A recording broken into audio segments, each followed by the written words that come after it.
வறுமையை கட்டுப்படுத்த தேவைகளை கட்டுப்படுத்துவோம். தேவைக்கு மேலும் பிச்சை எடுத்து கட்டுப்பாடற்ற விதத்தில் அவற்றை பயன்படுத்தும் திருடனாக நான் ஒருபோதும் இருந்ததில்லை. நான் எப்போதும் எனது தேவைக்கும் குறைவாகவே யாசித்து பெற்றேன். ஏனெனில் எனது பேராசையால் மற்ற ஏழைகள் பெற வேண்டிய பங்கு அவர்களுக்கு கிடைக்காமல் போக நான் விரும்பவில்லை. நிறைவின் கண்ணாடி 12.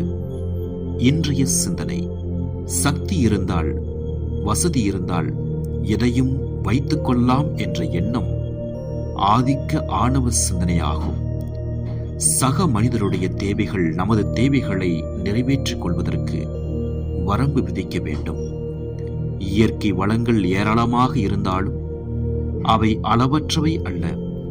எனவே தேவைக்கு மேல் அவற்றை அபகரித்துக் கொள்வது எங்கோ ஒருவருக்கு தேவைப்படும் வளம் கிடைக்காமல் செய்கின்றோம். இல்லை என்றிருப்பவர் ஏராளம் இருக்க, தேவைக்கு மேல் வைத்திருப்பவர் வறுமையை வளர்ப்பவராவார்.